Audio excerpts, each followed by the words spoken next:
एक निवेदन आप सबसे करेंगे। दुख है ना थोड़ा सा अगर आपके जीवन में, शिव जी को आप जल चढ़ाना चालू कर दीजिए।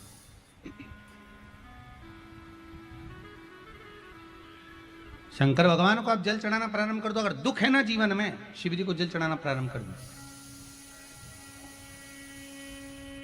और एक निवेदन और करेंगे, अगर दुख समाप्त ही नहीं हो रहा है, कोई बीमारी एक पूरी होती है दूसरी लग जाती है, दूसरी बीमारी पूरी होती है तीसरी लग जाती है, तीसरी बीमारी पूरी होती है चौथी लग जाती है, कुछ प्रॉब्लम चली रही है, तो एक जल के पात्र में जल लीजिए, कलश लोटा पानी का भर लीजिए और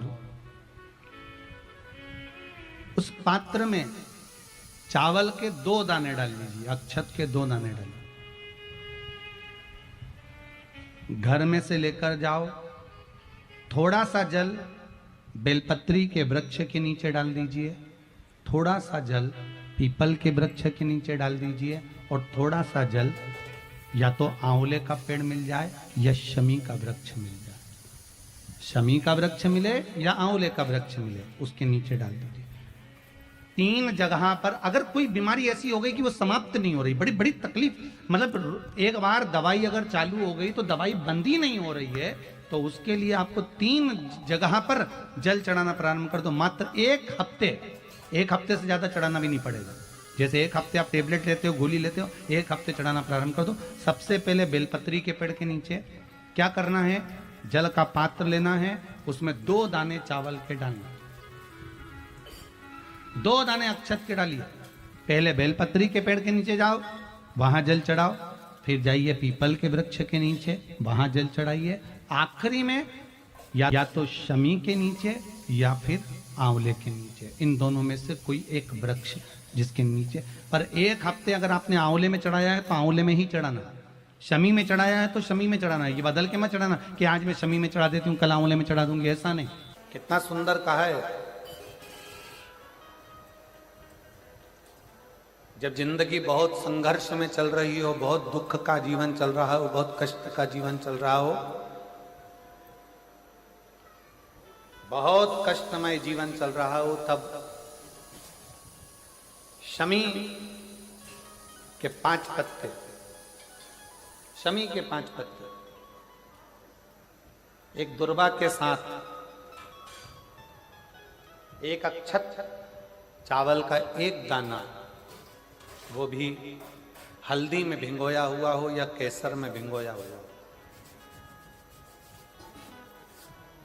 शमी पत्र 5, 1 दुर्वा, 1 चावल का दाना, जो दिल से हृदय से बेलपत्री के वृक्ष के नीचे पार्थिव लिंग का निर्माण कर कर मट्टी का शिवलिंग बनाकर प्रदोष काल में, मतलब शाम के समय पर शिवलिंग बनाकर उस पे जल चढ़ाकर, जो ये 5 शमी का पत्र, 1 दुर्वा और 1 चावल का दाना, अपनी कामना कर कर जो दुख चल रहा है बाबा से विनय कर कर 1-1 पत्ता जब समर्पित कर दे, फिर 1 दुर्वा समर्पित कर दे, फिर 1 चावल का दाना समर्पित कर दे और बाबा का वहीं पर पुनः विसर्जन कर दे, 3 महीना तो जाने दो, 15 दिन के अंदर वो दुख कटता जरूर है, चाहे कोई भी दुख,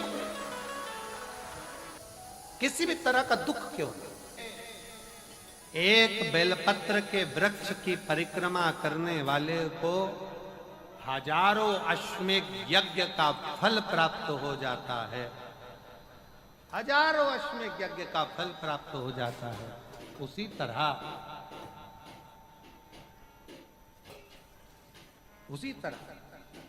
एक पार्थिव लिंग का निर्माण करने वाले को, मिट्टी का शिवलिंग का निर्माण कर कर पूजन करने वालों को 12 ज्योतिर्लिंग के शिवलिंग के दर्शन का पुण्य फल प्राप्त। जो इंद्रियां हैं, इन 11 इंद्रियों में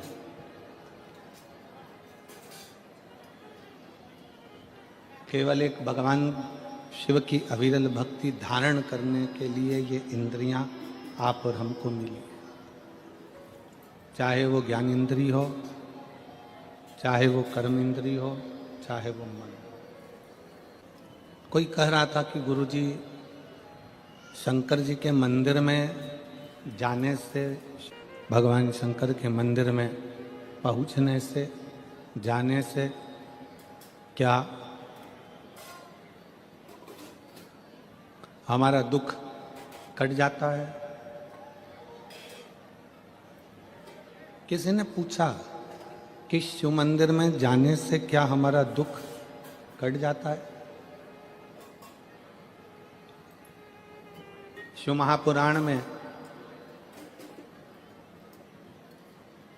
षडानंद कार्तिकेय और भगवान श्री गणेश जी का एक संवाद है।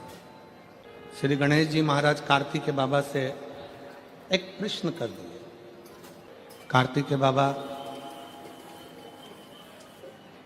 गणेश जी के प्रश्न को सुनकर, गणेश जी के संवाद को सुनकर तुरंत उत्तर देते। भगवान कार्तिकेय जी के सम्मुख में गणेश जी महाराज का एक सुंदर सा संवाद है, बड़ा सुंदर सा, कि मान लो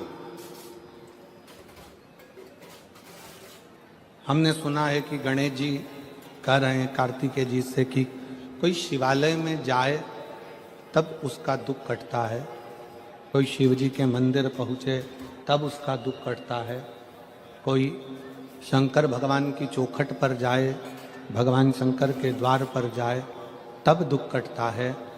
षडानंद कार्तिकेय जी कहते हैं गणेश जी से कि आप मंदिर तक पहुँचे ना पहुँचे, पर यदि आपके मन में शंकर के मंदिर जाने का केवल भाव प्रकट हो जाता है तो समझ लो कि आपका दुख कटना प्रारंभ हो जाता है। आप मंदिर में पहुंचे ना पहुंचे, आप मंदिर तक गए ना गए, आप शिव मंदिर तक पहुंचे कि ना पहुंचे वो मूल है, पर आपके मन में जब, जिस समय पर आपके मन में भाव प्रकट हो जाता है, जिस समय पर आपके मन में ये उत्पन्न हो जाता है कि मुझे शंकर के मंदिर में जाकर एक लोटा जल चढ़ाना, मुझे शिव जी की चौखट तक जाना, जैसे हमारे मन में जब भाव उत्पन्न होता है, हमारे मन में कोई भगवान की अविरल भक्ति का, दर्शन का, पूजन का, जल का, कथा का जब भाव उत्पन्न होता है तो उसको पूर्ण करने वाले आप नहीं होते, उसको पूर्ण करने वाला तो देवाधिदेव महादेव स्वयं होता है। आपकी कामना क्या है?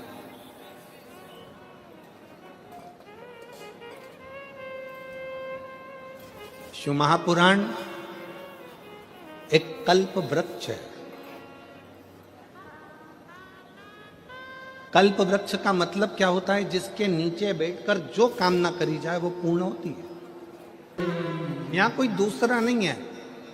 शिव महापुराण पंडाल, शिव महापुराण जिस भूमि पर होता है 7 दिन वो भूमि तुम पंडाल में जगह नहीं मिले, हमने पहले भी कथाओं में कहा, अपने साथ में लेकर चला करो एक छाता, 2 पानी की बोतल, एक बिछाने का और एक ओढ़ने का। 2 पानी की बोतल किसके लिए? एक अपने लिए, एक अपनी अड़ोसन पड़ोसन पीछे वाली धड़ोसन के लिए। उसके अपन किसी को कुछ नहीं दे सकते, अपनी पड़ोसन को थोड़ा सा पानी तो पिला सकते हैं। पंडाल में किसी का मुख झूठा करा देना, समझ लेना कि भोलेनाथ ने तुम्हारा भंडार खोलना प्रारंभ कर दिया। किसी का मुख झूठा करा देना, एक जरा सी टॉफी खिला दी, कोई ने बिस्कुट खिला दिया, कोई ने कोई सामान घर से बना कर लिया है। कई लोग पूड़ी लाते हैं, कोई चाय पिलाता है, कोई कॉफी पिलाता है, कोई दूध पिलाता है, कोई सामग्री लाता है, रात दिन लोग सेवा करते। ये शिव महापुराण का पंडाल नहीं, ये कुबेरेश्वर बाबा का कल्प वृक्ष है, जिस वृक्ष के नीचे बैठकर जो मांगा जाता है वो प्राप्त हो जाए, वो प्राप्त हो। आप सब बैठकर जो भगवान शंकर की अविरल भक्ति करते हो, भजन करते हो, स्मरण करते हो, कीर्तन करते हो, ये उसका रास्ता। किस रूप में शिव यहाँ आते हैं, किस रूप में भोलेनाथ यहाँ बैठकर कथा का रस तत्व ग्रहण करते हैं, किस रूप में भगवान शंकर कथा का वाचन करते हैं, किस रूप में भगवान शंकर कथा करवाते हैं, ये वही जान सकते। शिव कथा कर रही है। कनक कुंडला, रत्नभद्र, यक्ष दोनों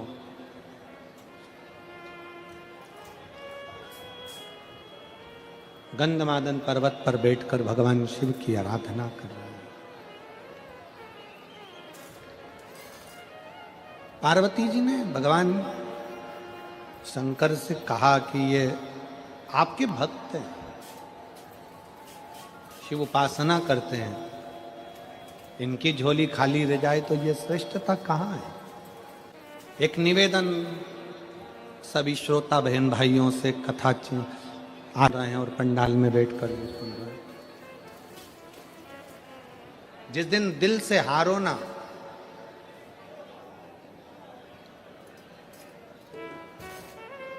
थोड़ी तकलीफों में अगर घिर जाओ, तकलीफें आ जाए, कष्ट आ जाए, तकलीफें जिस दिन तुम्हारे भीतर बहुत ज्यादा मात्रा में आ जाए, उस दिन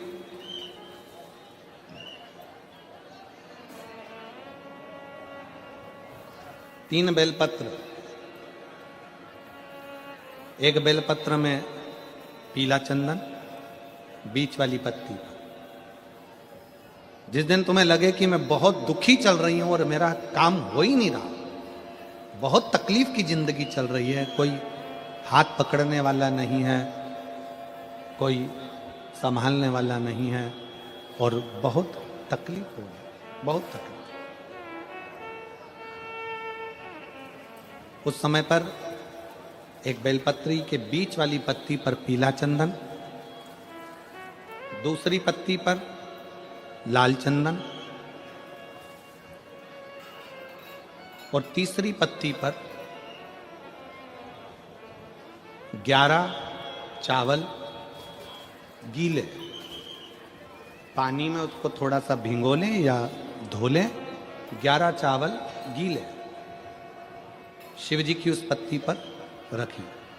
सबसे पहला पीला चंदन का बेलपत्र, दूसरे नंबर पर लाल चंदन का बेलपत्र, तीसरे नंबर पर जो 11 चावल आपने धोकर रखे हैं वो हाथ की हथेली में रखना है और हाथ की हथेली में रखकर अपनी कामना कर कर भगवान शंकर से विनय कर कर पंचाक्षर मंत्र नमः शिवाय या षडाक्षर मंत्र ओम नमः शिवाय या श्री शिवाय नमस्तुभ्यम बोलकर उस बेलपत्र पर सीधे हाथ में रखकर उल्टे हाथ का स्पर्श कर कर बाबा से अपने मन के भाव कहकर शंकर के शिवलिंग पर उसे समर्पित कर दीजिए।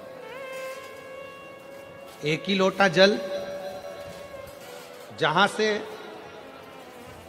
जल बहता है अशोक सुंदरी वाली जगह, एक ही लोटा जल, जहां से जल बहता है उस जल बहने वाली जगह पर 3 बार उस जल को अपनी कामना कर कर श्री शिवाय नमस्तुभ्यम या पंचाक्षर मंत्र या षडाक्षर मंत्र बोलकर 3 बार उस स्थान पर गिरा दीजिए।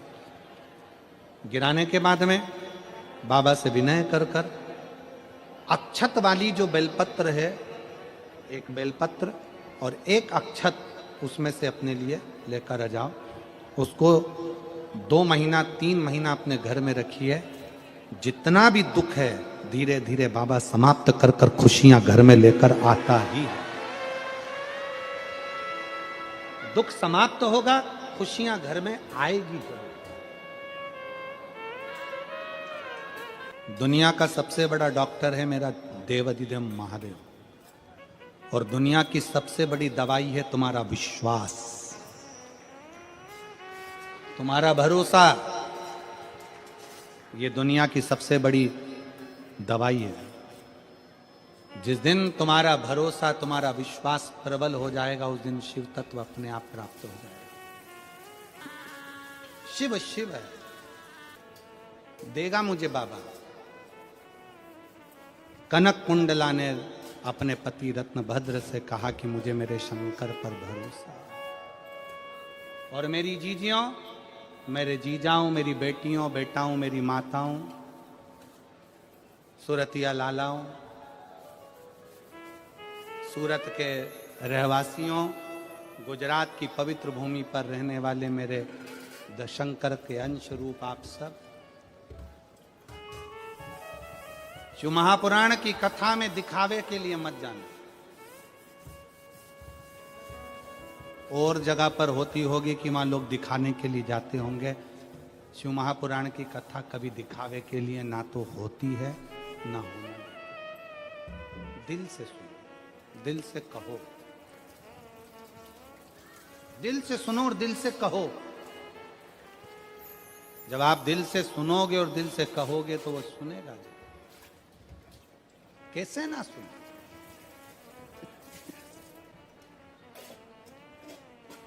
शिव कथा कह रही है, कनक कुंडला रत्न भद्र तप में लग गए शंकर भगवान से पार्वती जी ने कहा इसको कुछ देव।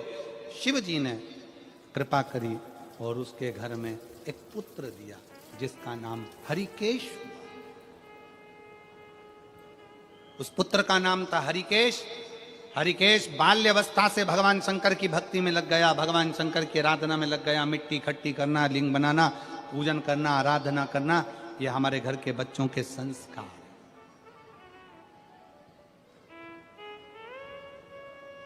और संस्कार बहुत जरूरी है। शिव महापुराण की कथा कहती है बेटा एक कुल को तारता है और बेटी दो कुल को तारती है। बेटी जन्म ले तो गौरान्वित होई है, बेटी जन्म ले तो गौरान्वित हुई है, बेटी दो कुल को तारती। शंकर जी के किसी धाम में 12 ज्योतिर्लिंग में, शंकर जी के किसी ज्योतिर्लिंग में, भगवान शंकर के धाम में अगर कभी एक रात्रि रुकने का भी मन हो जाए और आपका कहीं पुण्य प्रबल हो जाए कि मैं शंकर के चौखट पर जाकर एक रात्रि विश्राम करूं।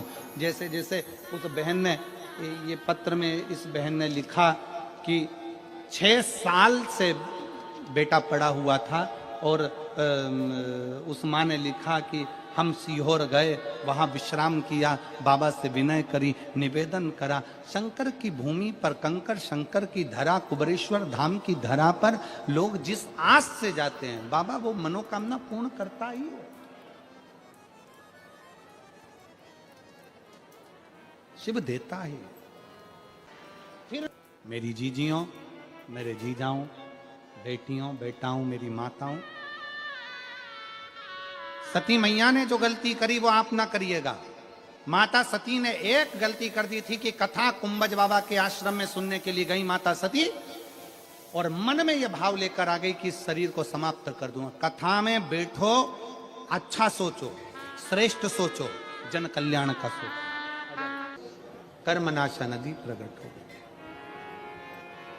भगवान विष्णु ने भगवान शंकर जी से प्रार्थना करी कि प्रभु ये जो ब्रह्मा जी का सिर कट कर नीचे गिरा है इससे लोग नफरत करेंगे, आप कृपा कर दो।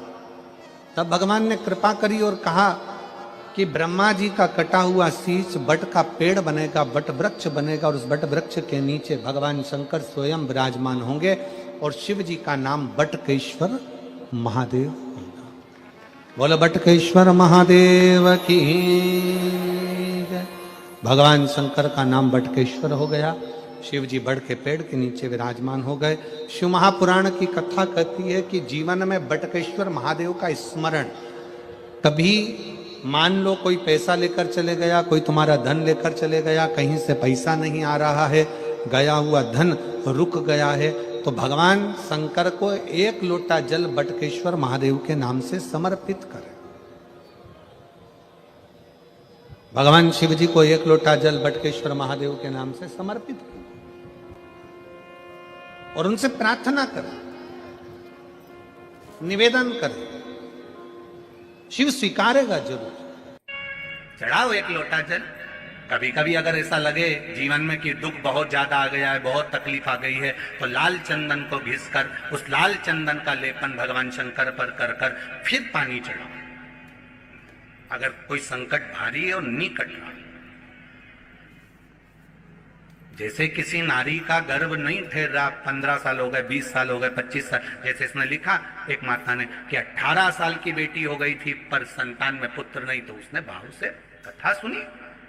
ऐसे आपके भीतर अगर 20 साल हो गए, 25 साल हो गए, 30 साल हो गए, संतान का सुख ही नहीं है, लाल चंदन का लेपन बाबा भोलेनाथ पर करना प्रारंभ करो, पीठिका पर लाल चंदन का लेपन करना प्रारंभ करो, लाल चंदन से बाबा का श्रृंगार करना प्रारंभ करो। एक बेलपत्री पर लाल चंदन, दोनों पत्ती नीचे वाली, जो नीचे की जो 2 पत्ती होती है, इस पे लाल चंदन और बीच वाली पत्ती पर पीला चंदन लगाकर बाबा के शिवलिंग को समर्पित करिए, बाबा से प्रार्थना करिए, रोज प्रार्थना करो। परंतु एक बात का स्मरण रहे, 25 साल हो गए, 20 साल हो गए, 30 साल हो गए, संतान नहीं, तो पहले जल से अभिषेक कराना, अभिषेक कराकर जल का आचमन करने के बाद हाथ को खासा करना, धोना, उसके बाद में फिर वापस बाबा का स्नान कराओ, फिर चंदन का लेपन कराओ, फिर 1 लोटा जल चढ़ाकर बाबा का स्नान कराओ। बाबा का बड़ा सुंदर भाव से लाल चंदन से जो अभिषेक करता है, बाबा को लेपन कर कर फिर जल चढ़ समर्पित करता है, निश्चित है उसकी गोदी मेरा देव अधिदेव महादेव जरूर भरता है।